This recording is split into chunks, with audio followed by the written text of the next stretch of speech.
Is 2015 the biggest year for Dragon Ball ever in the entire history of the Dragon Ball series? And what has Qaaman's 2015 review been like so far with everybody he's met and everything as a whole ranging from topics?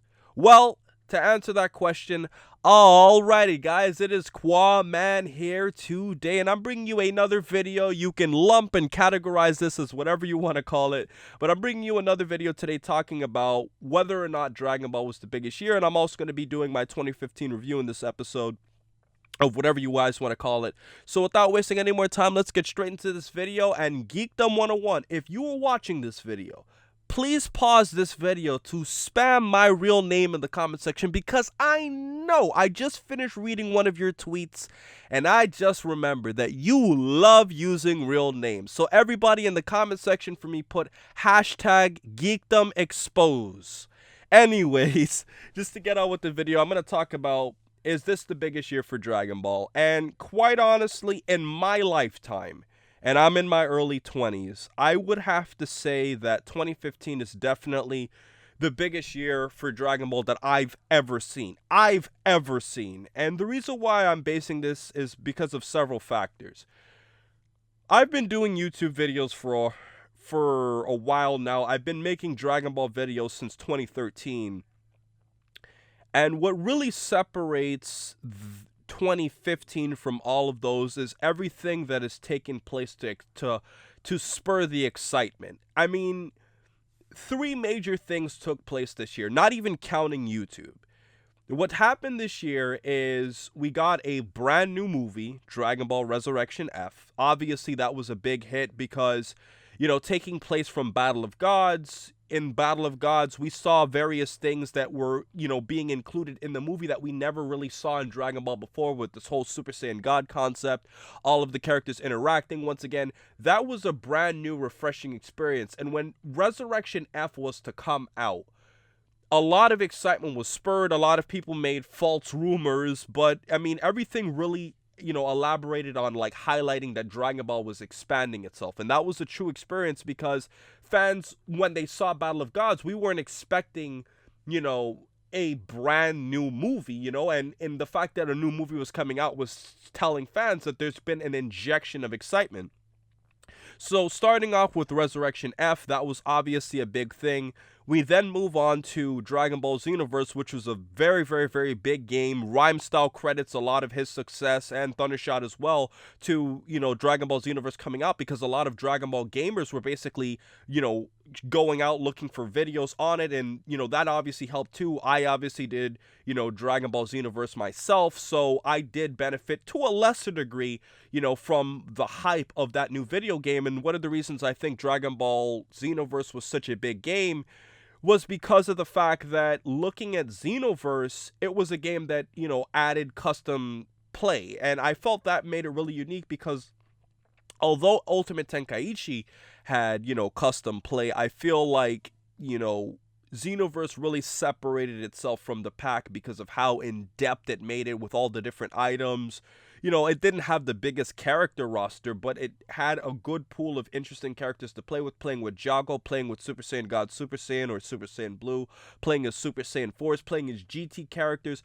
All of those things really, really, really made Xenoverse a big game. In addition to the fact that Dragon Ball Xenoverse had its own unique story. And that's something that really separated itself from the groups, you know, outside of Dragon Ball Online, because if you think about it, it combined role-playing with storytelling.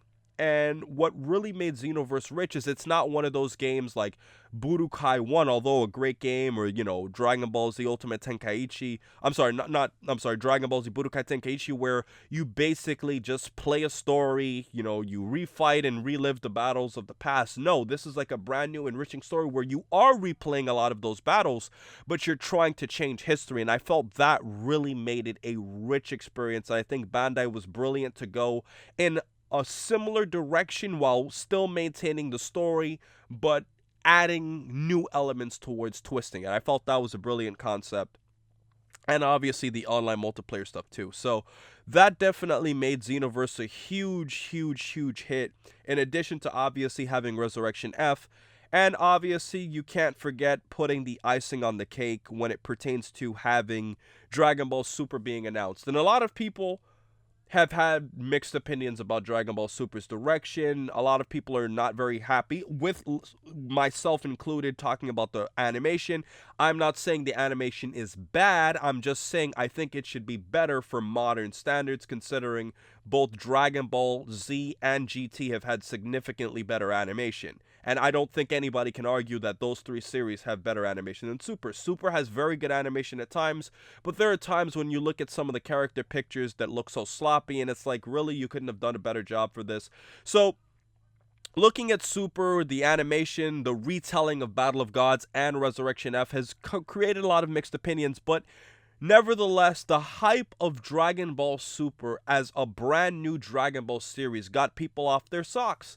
And I think that looking at Dragon Ball Super, I think the hype was so big because I don't think anybody could have expected a new series. I definitely could have seen a third, fourth, fifth, even sixth movie that could spawn from Resurrection F and Battle of Gods.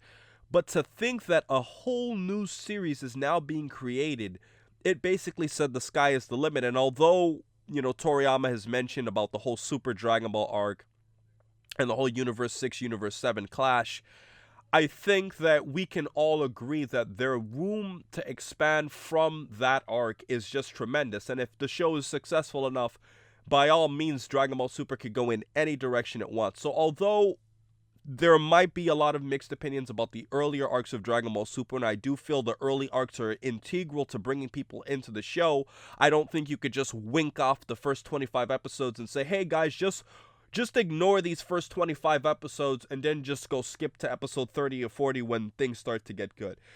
I don't think you can do that in general, but I think the popularity for Dragon Ball is so high that people can kind of wink it off. And as Rhymestyle says, they can fix up the animation and they can always fix up a lot of those other things later on. I just think it's sloppy to not start off with a really great product from the get-go. So those are all of my thoughts on Dragon Ball Super. So when I really add and look at those three big things, Super, Resurrection F, and Dragon Ball Xenoverse, I'm going to have to say that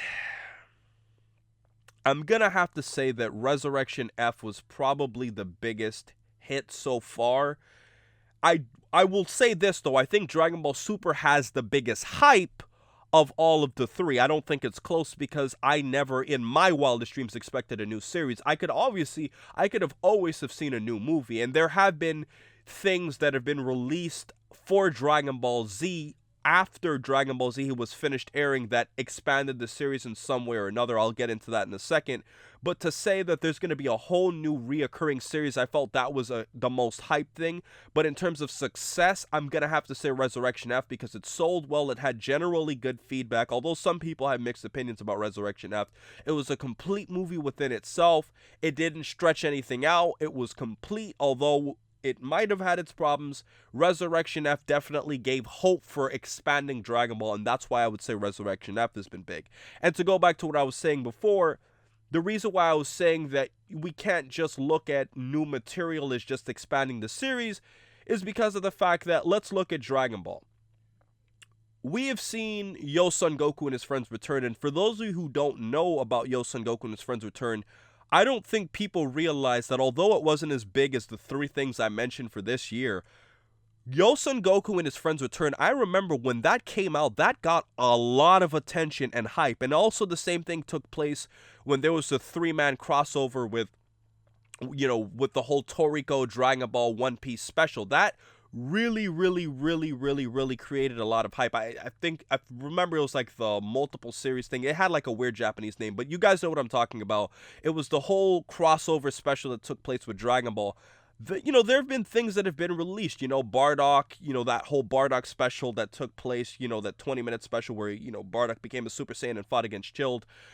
All of these things episode of Bardock. There we go. Episode of Bardock. All of these things have taken place to obviously add towards Dragon Ball. They re-released, the Plan to Eradicate the Saiyan special, from what was originally taking place. So Dragon Ball has always had, things that have been taking place over the years to expand the story in some way or another. Now we know, the whole Jocko the Galactic Patrolman manga special, all of these things. And I think when you just take it all in, I would always expect something new from Dragon Ball, but, hype-wise, nothing can compete with Dragon Ball Super. So, with all of that said, Resurrection F has been the most successful thing for Dragon Ball. I would say Dragon Ball Super has been the most hyped thing, and I definitely think that Dragon Ball Xenoverse has definitely been a huge addition to Dragon Ball in terms of gaming. And I think that when you take in 3 completely different major aspects of the Dragon Ball series and you just lump them into 1 year, that I don't think can be replicated, which goes back to my original video, which was Are We in the Dragon Ball Renaissance, which I made before all of this happened, before Super was released, and some people thought I had inside information on Super. Yes, guys, I'm not kidding. Some people thought I had inside information on Dragon Ball Super before, because I made that Dragon Ball Renaissance video not that long before, and a lot of people thought I was hiding stuff, but me and Blackenfist were honestly just making that video on our own will. And in that video, we specifically said if we were to get a new series, that would be the icing on the cake. And that's exactly what happened. And it was just crazy to think that all of that could have happened at once. So that's basically the reasons why I think 2015 has definitely been the biggest year for Dragon Ball that I've seen so far. I don't think anything can compare with it. I mean, you can't replicate those many things in 1 year. Now, we could always get a new movie. We could always, get something new. But to get a new series, movie, and, a huge video game, a huge successful video game, I might add, in the same year, don't think it could be replicated for the rest of my life. Now, there could always be great years, but this is definitely, in my opinion, the biggest year for Dragon Ball. You'll never have another year like this again. But now this brings me onto the other segment of this video where I'm going to be talking about my YouTube experience in 2015 versus the others. 2015 for me has been a very interesting year. It's been interesting in the sense that it's not as different as 2014 was. And I'll go through briefly my years of YouTube. I've been making videos since 2011. 99.9999999% of you have not been subscribed to me since 2011. Only a small fraction, very, very, very ultra minuscule fraction even knew I probably existed in 2011. I could even say the same thing for 2012. So I really gained any small piece of respect in the community in 2013. And looking at my years in review, 2011 was all about just testing YouTube. I did some Yu-Gi-Oh videos. I started YouTube late 2011. So this has literally been like a 4-year anniversary for me. Then 2012 was all about just figuring out how to edit, and just put videos together. I was still mostly doing Yu-Gi-Oh stuff. I tried out some AMVs. And then in 2013 was the year where 2013 was unique because I feel like 2013 was the year where I was starting to get into a rhythm of making videos. And 2013 was unique because I met Blackenfist. I didn't meet the others, Thundershot, Rhymestyle, all those guys until later on. But 2013 was unique. I ended off the year with about 6,000 subscribers, which was a huge upgrade from what I was getting before. Keep in mind, 6,000 subs is what I average in about a month now. So 2013 pales in comparison to what I've gained over time. But for its time, 2013 was a very successful year. I did my, alternate timeline theory video that took a lot of editing with my friend Mr. Dr. Professor Sir, and it really helped me highlight a lot of the things that goes through YouTube. I was just basically learning how to put together footage, clips. My clips weren't as good, my audio wasn't as good, but 2013 was my first try at doing Dragon Ball discussions. 2014 was a completely different experience. Blackenfist and I got closer. We weren't as close in 2013. I met Thundershot, who I made videos with. I started making videos with Rhymestyle. I met Toasty. I met Omega Pro. I met other Dragon Ball YouTubers. And that's when I feel like 2014 2014 was the year where people started calling people Dragon Ball YouTubers, because before 2014, there was really just me, Super Saiyan Goshin, Vegito 1089, Blackenfist, and myself. I could not name a single other Dragon Ball YouTuber besides those guys in 2014. I didn't know Rhymestyle and Thundershot even existed, and they still had respectable channel sizes then, but I didn't even know they existed.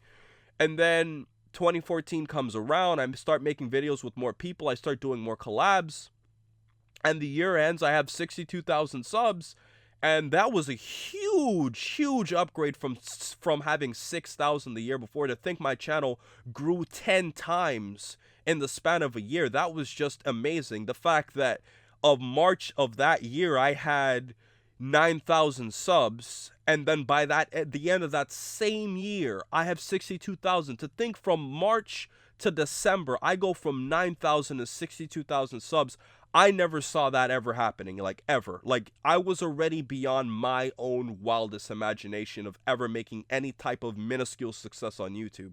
And you guys got to compare this to the fact that I was a guy who went a year and a half without even gaining 100 subs. So if you want to talk about having a story of being the underdog, I didn't have any really big channels in my earlier stages of YouTube to help me out. I never had, a person that had X amount of, advice or, experience on YouTube to give me advice. When I met Rhymestyle, who helped me gain a lot of advice, that was already around the time that, I had a pretty established channel. And at the time, ironically, I actually had more subs than Rhymestyle. So, to think that all of that happened in 2014, I thought 2014 was such a huge year, and I was talking to Blackenfist about this.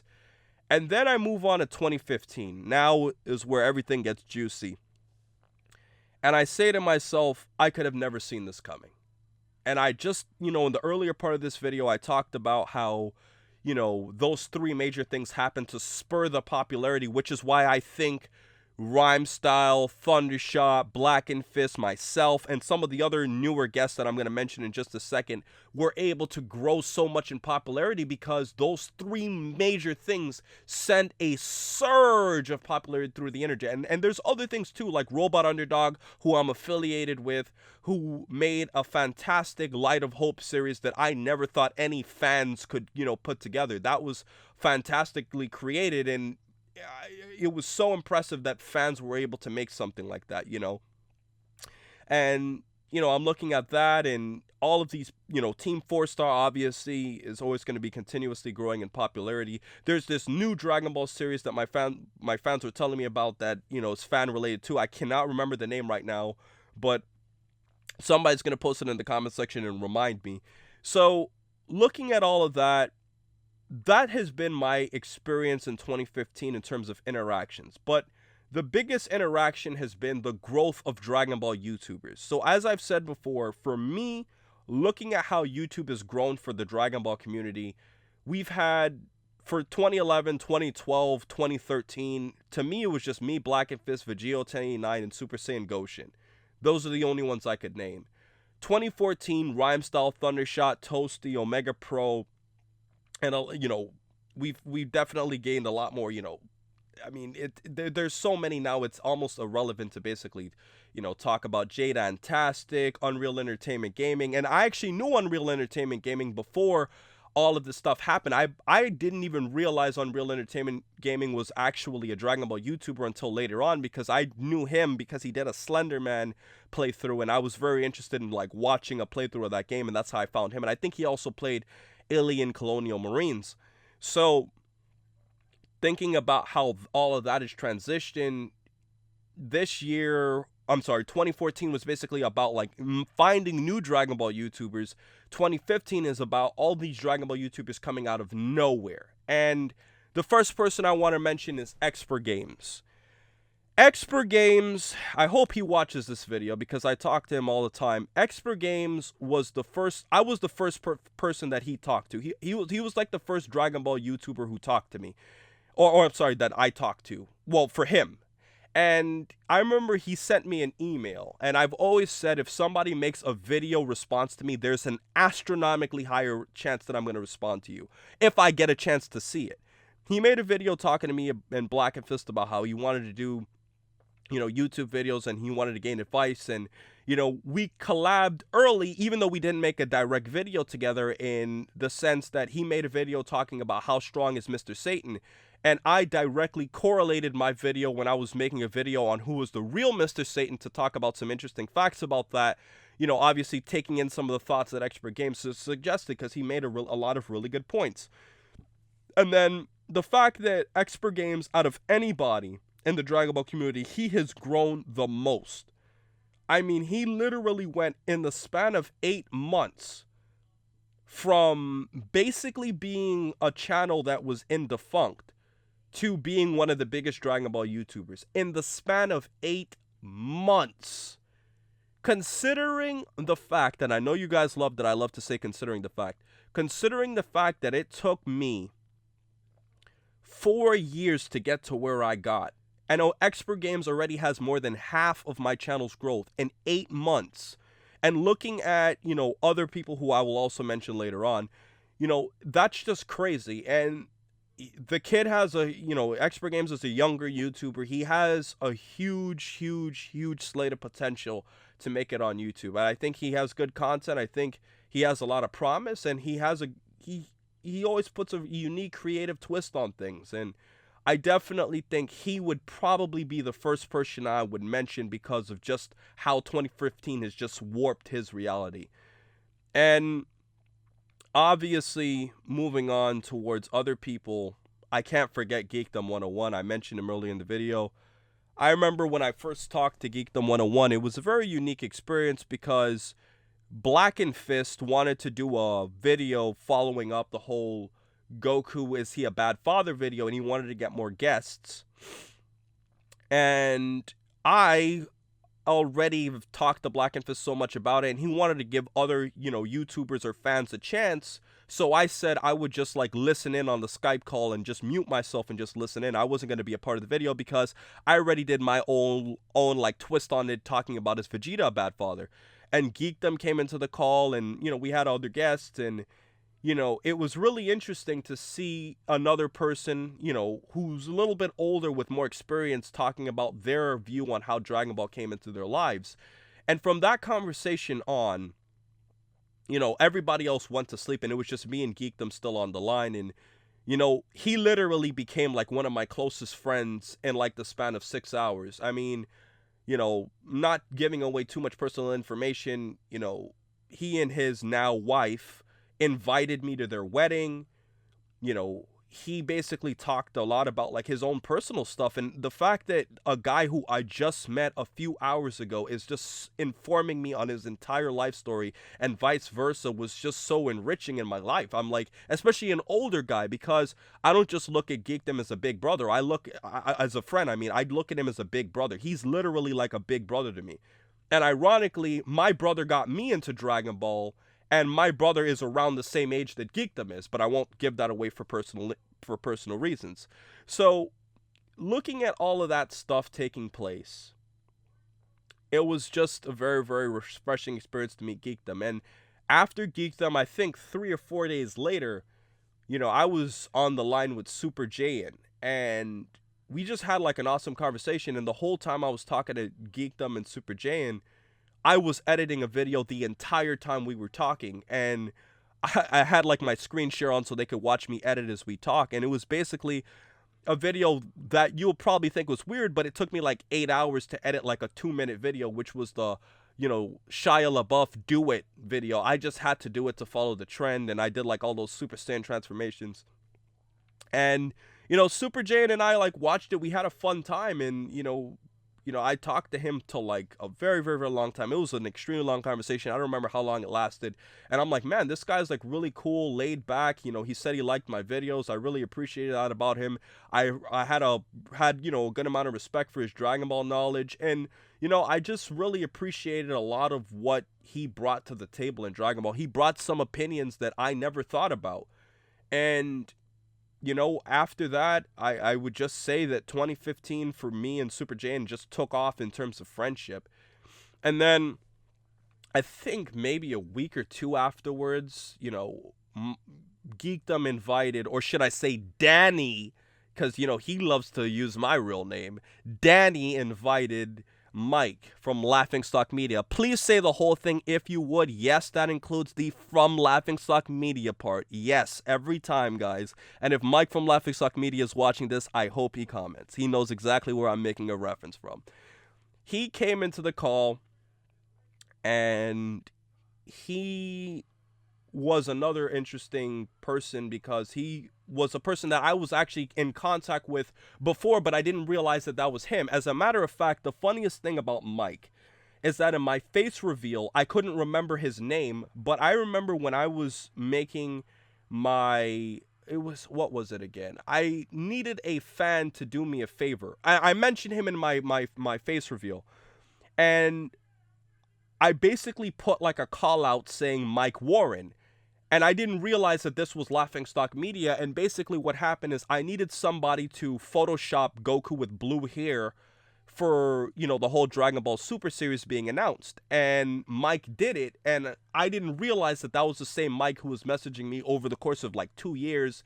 Because he was one of my really, really, really, really early fans. Like, Mike was watching me for a very, very, very long time.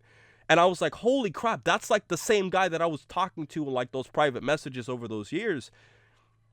And, Mike, obviously he has more experience editing than any of the Dragon Ball YouTubers. Me, Geekdom, Blackenfist, like, our videos are, in terms of editing, like, he's the most knowledgeable in terms of that aspect. And, he gave me some tips, and I've taken a lot of his tips on shortening up my clips and, moving my pictures a lot, even though Dragon Ball Nation did all that. And I'll get with him in a second, guys. I'm not ignoring him.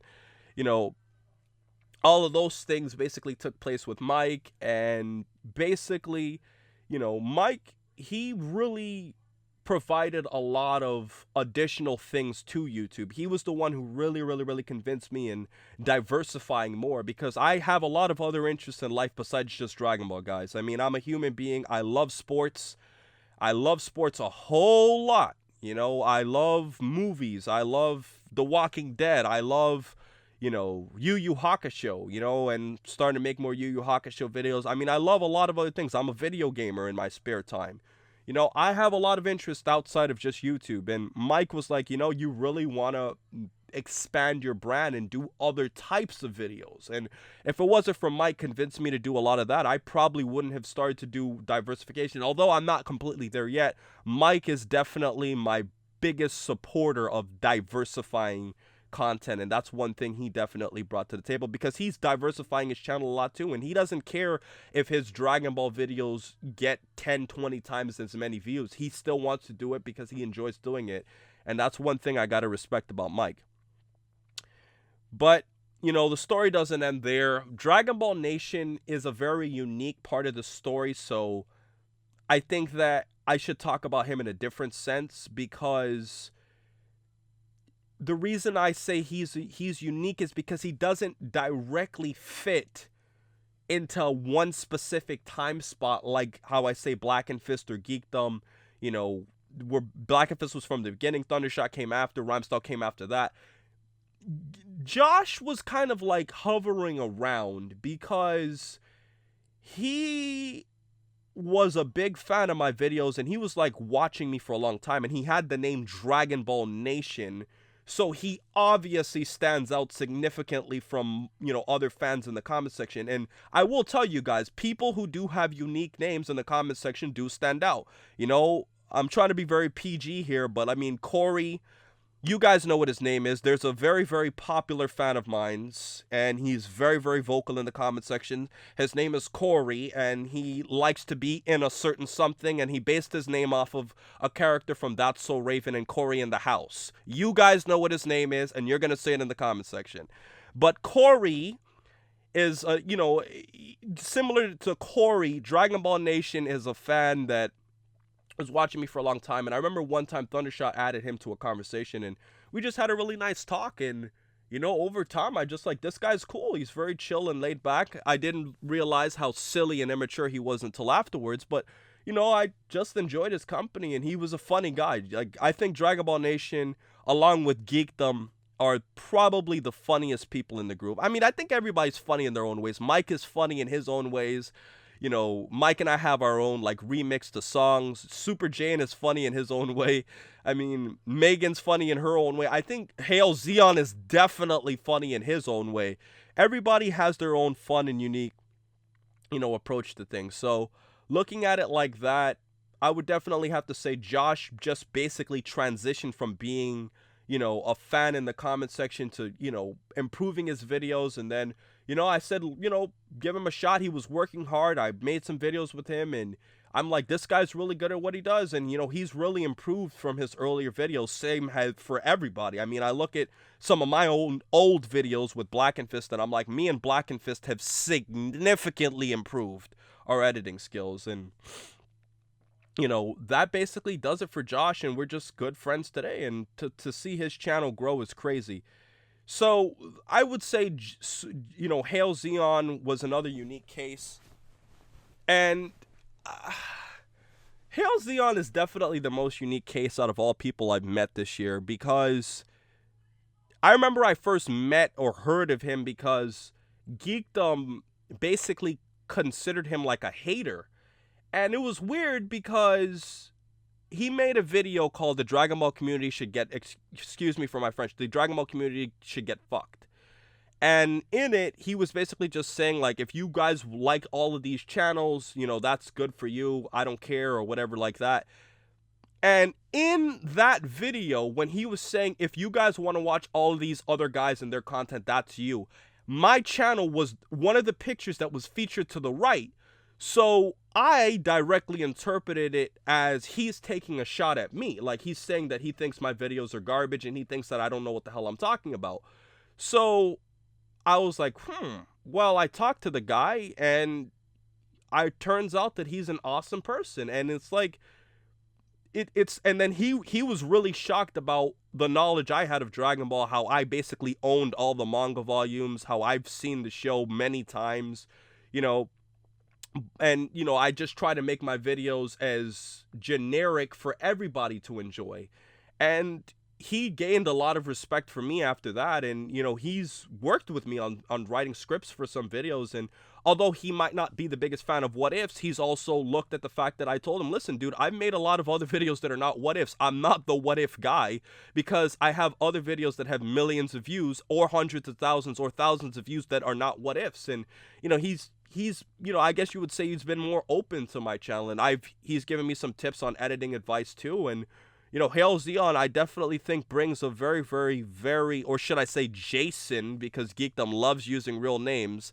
He brings a very unique perspective to the Dragon Ball community, and there's no way that, I'm giving away personal information about him, because Jason is probably the most unique. I think everybody here outside of me has a generic name of its own kind, So, Jason, he definitely has this unique spell on things. Then we move on to Uncanny Megan.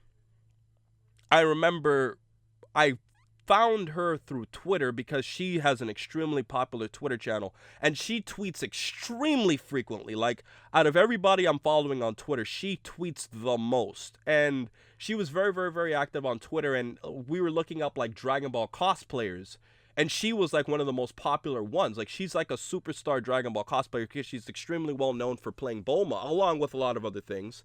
And I'm like, okay, she seems interesting, and she was saying that she wanted to make a YouTube collab.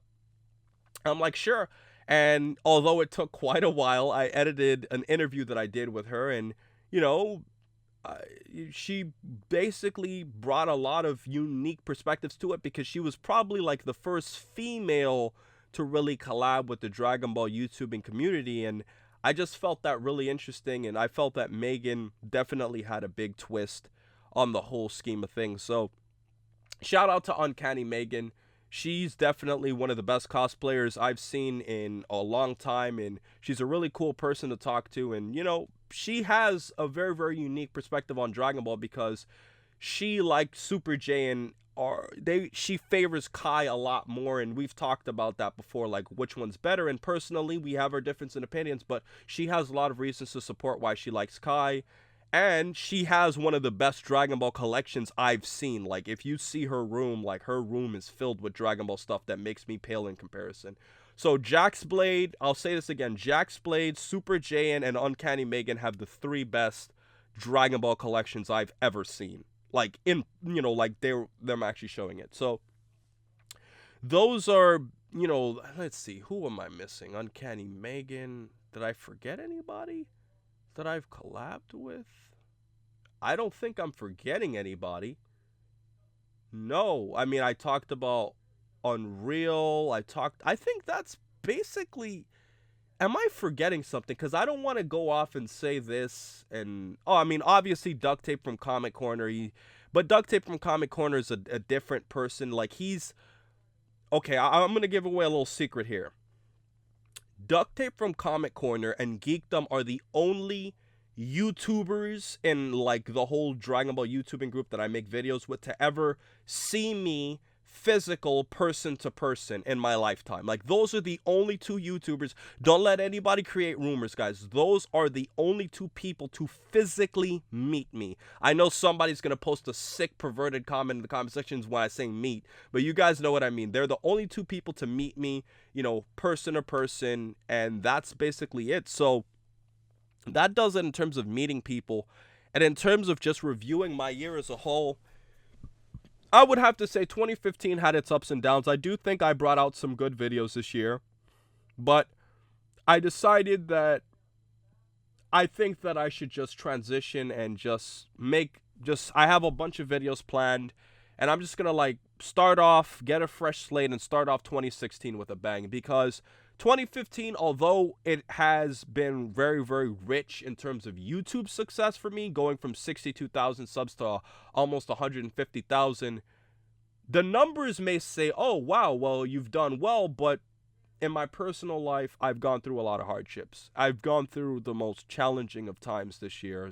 And a lot of people don't know. Actually, as a matter of fact, nobody knows the full story. Not even a lot of the people who were involved have known all of the personal hardships that I've gone through this year. I've gone through some really, really, really rough things, guys. And there were some times where I was not in the best of moods. And I've taken a vacation this year to clear my mind, and it's really, really helped me out. I've written a lot of topics down.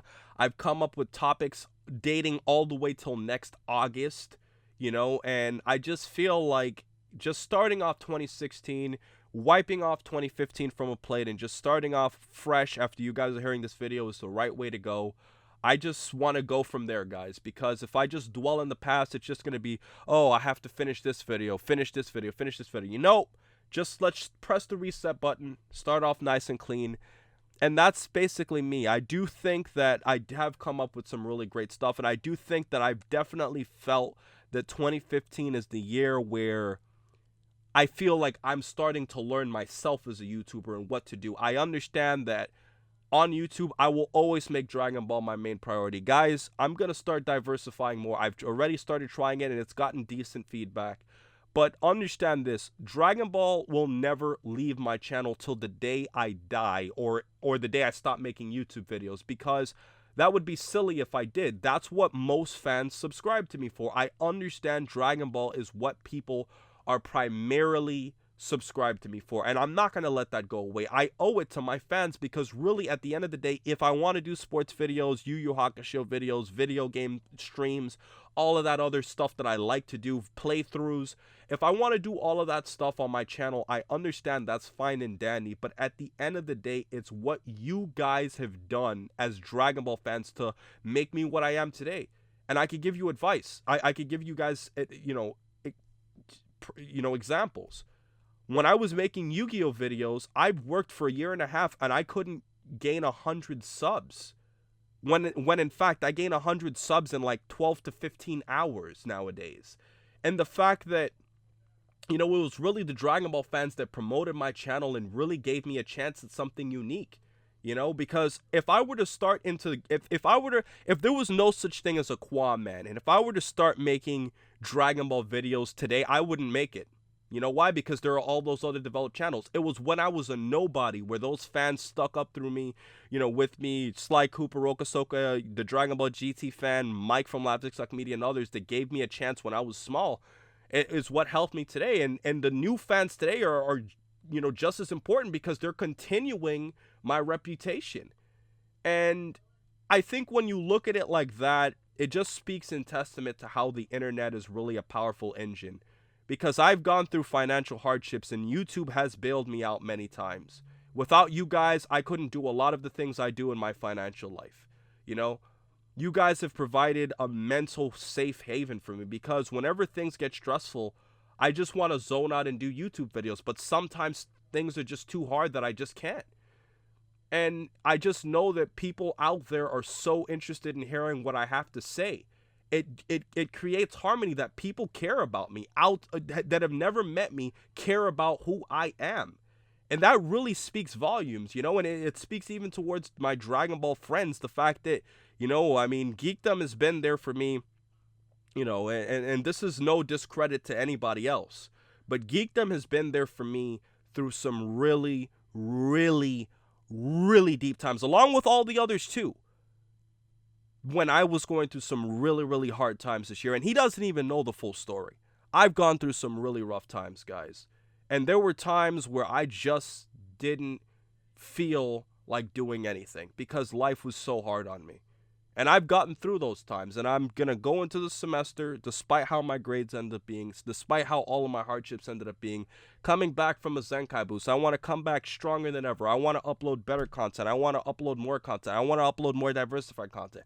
I want to come back and be stronger. I want to finish my Legacy of Goku 2 and Xenoverse playthroughs. I want to get back to all of that stuff, and the only way to do it is to just do it. I'm not going to make any more promises that I can't keep, guys, and I've done that too many times. I feel bad that I've made promises that I just couldn't keep because things just keep happening. So from now on, guys, there are no more promises. I'm just going to do what I need to do as a YouTuber, and whatever you see happens, happens. That's just the way I'm looking at it as my outlook on 2015. And honestly, guys, it's been a great year.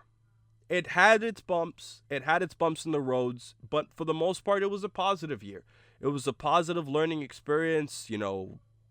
Everything that I've gone through, every year will have its ups and its downs. I've gotten, 3 copyright strikes this year? Actually, no, 4. I got 4 copyright strikes this year. So there was 1 strike where I actually had to sit through for the full 6 months, and the other 3 I fought off. I mean, copyright strikes are going to happen. I know it's bound to happen. Things happen on YouTube. It wasn't all fun and dandy. But at the end of the day, I'm just glad to know that I have an awesome fan base like you guys who are always going to be there for me, And when I wasn't uploading, the fact that I came back, upload some videos, and to see that even if I wasn't uploading, the level of interest in my channel was still there. People didn't just stop caring about my channel because of the times that I was going through. And now that I'm on vacation and I'm coming back soon, I'm recording this as I'm on vacation right now, to see that people are patient and waiting for the good content. It's going to come. Because, if there's one thing, even if I can't keep all of my promises, I generally follow them, And I have so many topics planned for you guys coming out. I just wanted to make this year, 2016, way better than 2015. For me personally, even if Dragon Ball Z will never live up to the hype that it took in 2015, Qaaman, the YouTuber, will make Dragon Ball Z better in 2016, along with other types of contents. And that's really my aims and my goals. And that's basically it. So just reflecting on everything as a whole, I met a great myriad of people this year, and that's really the only highlight that differentiates 2014 from 15. Geekdom really was asking me, and I did a video as a guest on his channel, what really separates the years, but I said, well, with the exception of those 3 big things that happened for Dragon Ball, on YouTube, for me personally, the biggest difference has just been meeting even more new people that have now become some of my closest friends. And, to see that all of that's happened, Blackenfist, he's grown more in popularity, everybody's just gone up. It's a beautiful thing to see how we've changed. The fact that, 2 years ago, people wouldn't even know who me and Blackenfist were. And the fact that now people actually are out there caring about our content, it's a beautiful thing to see.